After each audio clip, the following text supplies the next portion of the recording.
Nagsimula sa isa, naubos ang 5, hanggang umabot ng 15.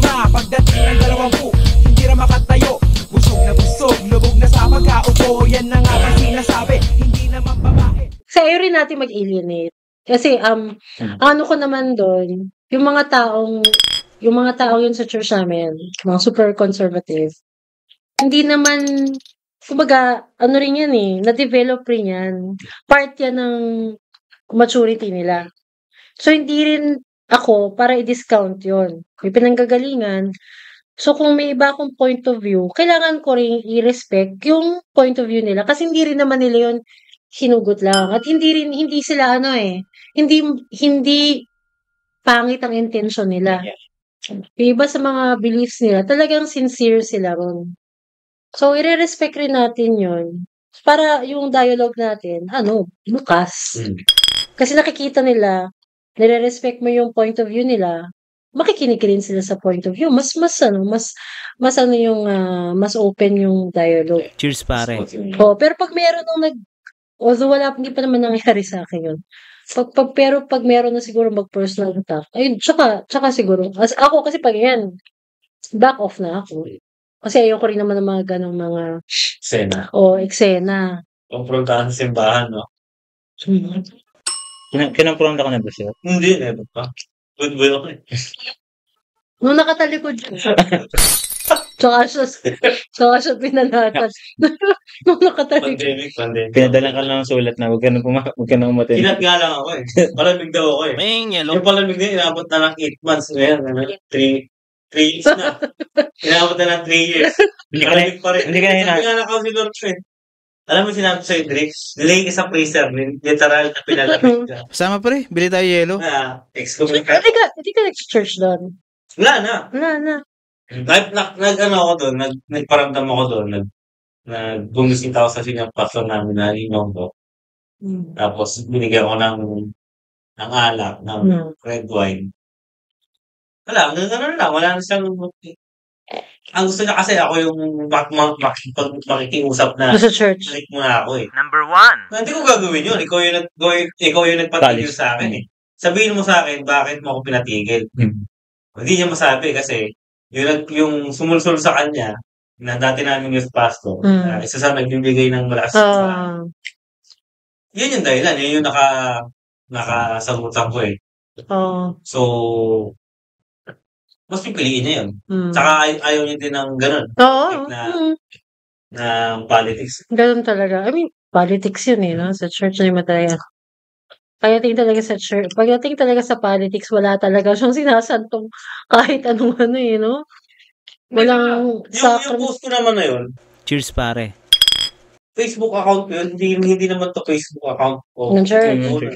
Tsaka never akong nagsalita ng patungkol sa politics sa simbahan. Social issues, Pero wala akong pinopromote. Kung nakita nila nung parang may pinopromote ako sa sarili, personal yun. Akin na yun. Correct. Hindi mo sila nasabihan, huwag nyo kaya ako i-follow, parang nakakatulog kayo sa gabi. Hindi ako galit. Parang hindi ko naman kayo pinapafollow sa akin. Trust nyo yan eh.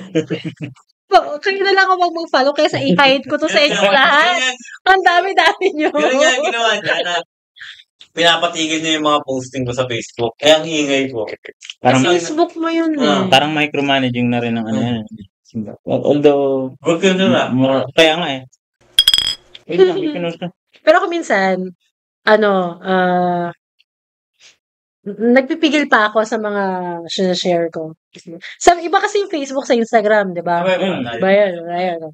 O sa Facebook kasi, iba rin yung audience mo sa Instagram, iba yung audience sa Facebook. So, mas vocal ako sa Instagram. Tsaka stories lang yun eh. Diba? Sa Facebook kasi parang siyang marites eh. Diba? Parang marites feed to eh. So, maingat ako. So, pag may pinost ako, ibig sabihin, in-expect ko na may makakakita, may magko-comment, handa ako dun sa kaya maingat rin ako doon. Hindi pa ako lasing. Kasi ayoko rin naman maipit na biglang may ang sarap ng sisig pare. Alam mo na, may pumatol sa akin tapos bigla akong mag-back off. Ayoko rin naman noon. So parang kung ano lang yung kaya ko paglaban. Na tama. i-offer sa labas. Oo, yun. Ba sila mamulutong dyan o Oo. ano gawin nila. Hirap ko na eh. Ah, Facebook is malakas mag-label o mag-branding. So kung ano pinost mo dyan, kung dating never ka nag-post sa mga kalokohan, Yan kaya yung good boy ka. Isang mali mo lang. Oo. Yun, brand. Or- sasabihin nila, ano nangyari doon? Kagad. Nangyari? Ano yan? Di ba, nag-post ka na, ano? Sabi ko, nangyari sa'yo. May gusto ka patunayan, joke. Ano yung Brad? Ano kasi sa akin, ma'am, yung Facebook, tinuturing ko na lang siyang Patawa. patawa na lang siya kasi either gawin mo siyang business o patawa. Oo, correct. May point ka. Pwede Kasi rin gusto mo yun. lang mag-flex o gusto mo lang personal na Pwede rin yun. message or picture sa Instagram. Kasi sa Facebook, pupulitanin ka dyan eh. Saka, yun, ang sobrang negative ang bilis ng negative vibe sa Facebook. Magkamali ka na Correct. talaga ng isa dyan. Hawa-hawa. Siguro isa kong kaibigan talagang hindi na siya nag-Facebook ever. Talagang, Saan yan, ma'am? Anong lugar? US? Nasa US siya eh. Mga Facebook ba yung mga nasa US? Hindi, pero marami siyang friends kasi Dito. dito. Tapos yung family niya nandito. I-shot mo! Pero hindi na, I think politics rin eh. Political issue rin eh. Marami akong, may mga ilan na parang hindi na sila Facebook dahil kamag-anak sila na ganito or associated sila kay ganyan. So parang, nandito rin. Or minsan nasa US, pero andito yung kamag-anak niya na So hindi na siya nagpa-Facebook kasi parang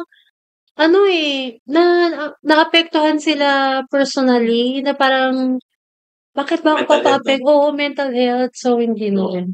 Kadalasan nag-abroad. Napansin ko, either deactivate nila o overtime na sa luma nilang account. Oo, Bagong medyo, account. Kasi papalit ka ng network nun eh. Iba na yung lifestyle mo doon sa dati. Saka naging Trumper na sa joke. Meron akong bad eh. Meron akong kayang hinala na marami sa mga wag na lang marami. May mga Pilipino na nag-abroad, nasa evangelical church sa abroad, conservative talaga sila. Na Trumper sila, kasi nga, yun yung tinuturo sa church, pero hindi nila ipopost. Pero nung nanalo si Trump, labasan sila. Tuloy na eh. Oo. Naglabasan. Parang, alam na.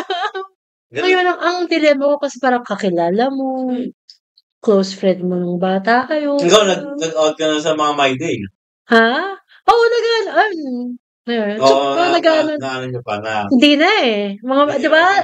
Kasi sa Instagram dati, di ba, Instagram stories, di ba? My Day yun sa Facebook, di ba? Dati talaga, yan. Tapos, minsan late na akong tutulog eh. Kapag hating gabi rito, tanghali dun sa US, diba? Lalo sa East Coast. Naglalabasan dun yung mga mga meme. Siyempre ako, share ako dyan, Share ako sa stories. So, yun yung nakikita ng mga kaibigan natin sa US. Oo. Network. Parang ganyan. Pero ngayon, hindi ko na ginagawa. Tapos minsan, pag nakakatawa, pag may funny, yun na lang, yung mga editorial cartoons na, di ba, sabi ko na eh, may mga ganun yung pahaging mo. Pero hindi na masyado. Naabangan ko na lang ngayon kung totoo yung cut din. Yun na yun. Or promo lang siya. Kung sila na ba talaga hindi. Yun na lang. Bill out na, boss. Ang dami rin yun eh. Manood ka na isa nun. Isang reel ng cut din. Lahat ng reels mo.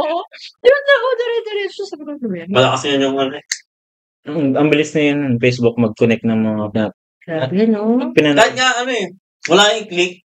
Mababad ka lang. Bumabad ka lang, no? So, yung ads, no? Yun na. Alam niyo na yung category mo eh. Pag ito yung nagdagal ka rito. Lalo na pag nag-save ka ng photo. Ako din save, pero ano pa rin eh. Kuha niya pa rin algorithm. Kuha niya, no? Wala kang ginagawa, bumabad ka lang doon. Parang, tinignan ko lang ano ba itong bagong samba.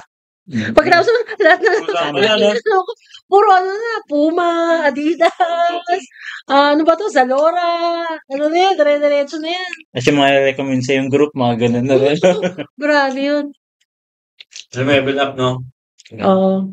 Dati pag may clinic ka pa eh. Ngayon wala na eh. Lalo na pag may clinic ka, yun. Hindi, doon sa critical thinking, di ba, nabanggit ko yung critical thinking, di ba? Na parang,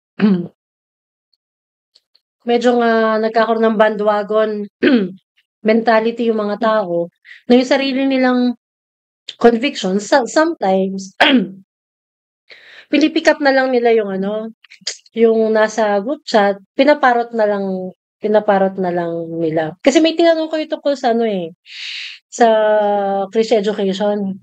Yung Christian education philosophy ron is built on critical thinking. Di ba?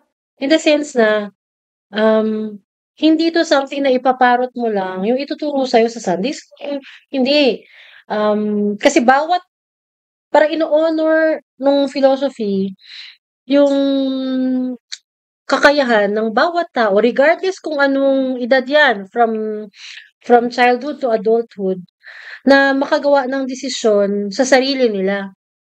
Ngayon, ang role ng Christian educator is to adapt kung ano yung i-adapt is to parang optimize kung nasan yung tao in that particular developmental stage para magkaroon ng kakayahan na mag-mature, mag-isip, makapag-decide ng appropriate sa kung ano yung challenge niya sa edad na yon. And that's the same, regardless kung anong age group yan. From infancy until adulthood. No? So, kung i-contrast natin yan sa Christian education sa ibang churches, malayo. Kasi ang ibang Christian education sa ibang churches, siya, imbis na from the inside out, parang i-equip mo yung tao na mag-absorb, mag-process, mag-discern para makapag-decide on their own. Sa ibang church, ang Christian education is feeding. Ito na yung gawin mong desisyon, ito na yung tama. Ito na yung akma para sa'yo. Tuturo mo na lang. Tuturo mo. Ganto mo gawin. Na in one sense, pwede yun. Pero hindi siya uubra na eh. Lalo na sa mga ibang, siguro sa Gen X ako eh. Siguro doon sa time ko umubra pa kasi takot ako sa mga matatanda, di ba?